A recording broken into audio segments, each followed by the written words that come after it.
అందరికీ హాయ్ అండి. Welcome back to our YouTube channel. ఈరోజు మీకు సర్వపిండి అయితే ఎలా పెట్టుకోవాలో చూపిస్తాను.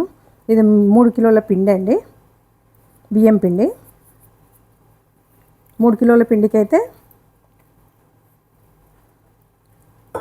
ఎల్లిపాయలు అయితే ఇలా జీలకర్రను ఎల్లిపాయలు ఇలా కచ్చాపిచ్చా దంచుకొని మిక్సీలో పట్టుకున్నాము.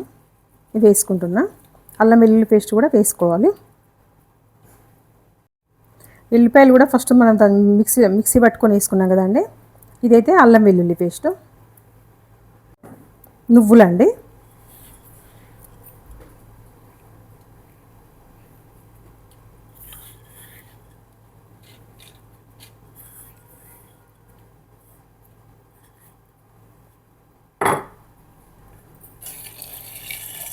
పల్లీలు,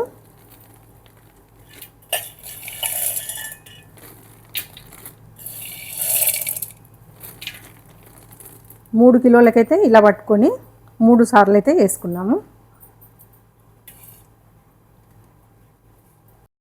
ఇప్పుడైతే మనం నానబెట్టిన శనగపప్పు పెసరపప్పు వేసుకుందామండి. ఇదైతే 4 పిరికిళ్ళు అవుతుంది. ఇలా పట్టుకుంటే 4 పిరికిళ్ళు.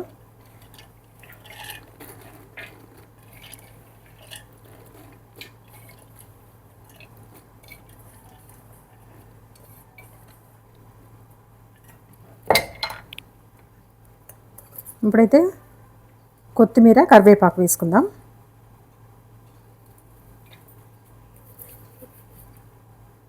కరివేపాకు అండి, కొత్తిమీర కూడా ఇందులోనే ఉంది.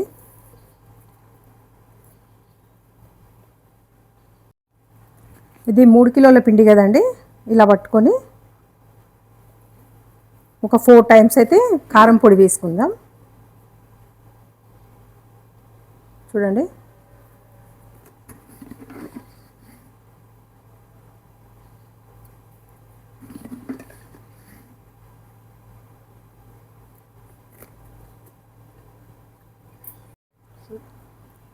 సాల్ట్ అయితే ఇలా పట్టుకొని అయితే మనం కారం 4 తీసుకున్నాం కదా, ఇలా పట్టుకొని అయితే 3 టైమ్స్ తీసుకుందాం.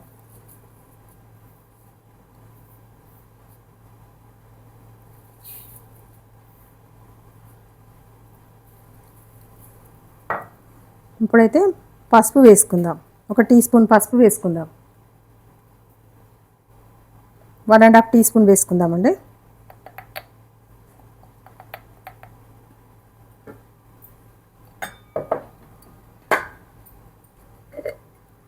జీలకర్ర ఫస్ట్ కూడా వేసుకున్నాం కదా, ఇంకొంచెం వేసుకుందాం. జీలకర్ర అండి, ఇంతైతే వేసుకుంటున్నాం. ఈ సర్వపిండి అయితే 3 ఫ్యామిలీస్కి కావాలండి. ఇక్కడ మా అక్క వాళ్ళు ఉంటారు, మా అక్క వాళ్ళ కూతురు వాళ్ళు ఉంటారు.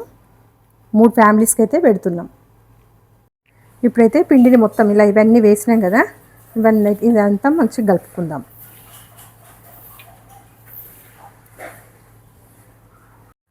అప్పుడైతే ధనియాల పొడి మర్చిపోయినా అండి. ధనియాల పొడి అయితే ఇంత వేసుకోవాలి.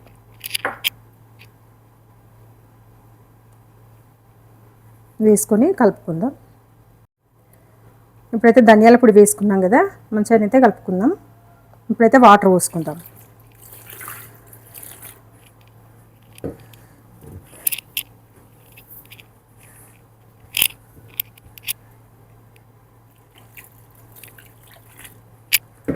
సరిపోకపోతేనైతే చూద్దామండి.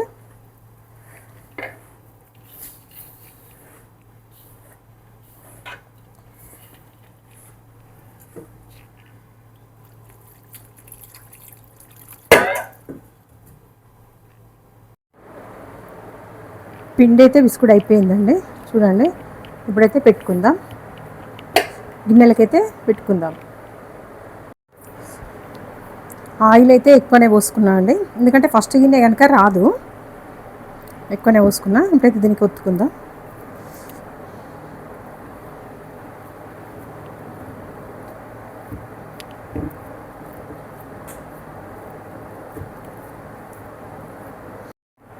చూడండి, 2 గిన్నెలకైతే పెట్టుకున్నాము. ఇప్పుడు స్టవ్ పైన అయితే మంచిగా కాల్చుకుందాం దీన్ని. చూడండి, 4 గిన్నెలకైతే పెట్టినాము.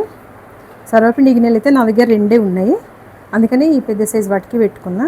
వీటికైతే తొందరగా కూడా అయిపోతుంది కదా పెద్ద సైజు వాటికి పెట్టుకుంటే. మా అక్క అయితే నాకు హెల్ప్ చేస్తుంది. ఇప్పుడైతే కాల్చుకొని చూపిస్తానండి, కాలుద్దాము. ఇప్పుడైతే స్టవ్ మీద పెట్టి ఇప్పుడైతే స్టవ్ ఆన్ చేసుకున్నానండి. 2 స్టవ్ల మీద అయితే 2 పెట్టుకున్నా. మూత పెట్టుకొని అయితే మనం కొంచెం సిమ్లో పెట్టుకొని ఉంచుకోవాలి. కుమ్మినట్టు అయ్యి మంచిగా అవుతుందండి, టేస్ట్ కూడా బాగా వస్తుంది. కొద్దిసేపు అయితే సిమ్లో పెట్టుకోవాలి. తర్వాత మూత తీసైతే ఇట్లా తిప్పుకుంటూ కాల్చుకోవాలండి. ఇలా మూతలు అయితే పెట్టుకొని కొద్దిసేపు అయితే సిమ్లో పెట్టుకొని ఉంచుకుందాం.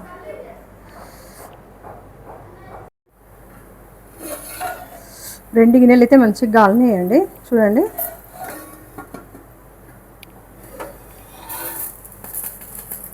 ఇది కూడా బాగా గాలింది. ఇప్పుడైతే మనం స్టవ్ ఆఫ్ చేసుకొని కొద్దిగా చల్లగా అయిన తర్వాత తీసుకుందాం. ఇప్పుడైతే వేరే గిన్నెలు పెట్టుకున్నా అండి.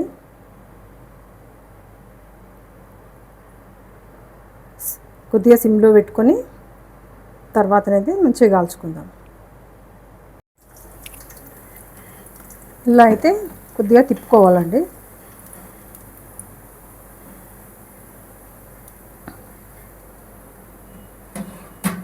చిన్న సైజు అయితే తిప్పుకోవాల్సిన అవసరం లేదు.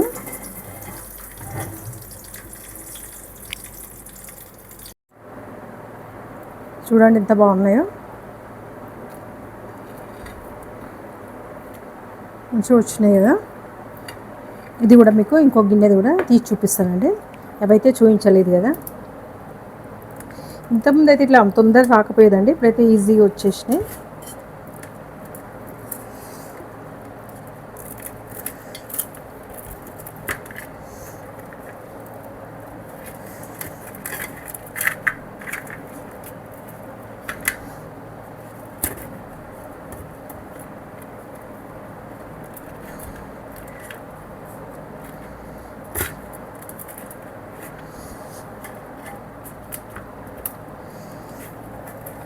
ఇది పెద్దగా ఉంది కనుక ఇలా ఇచ్చుకపోయిందండి.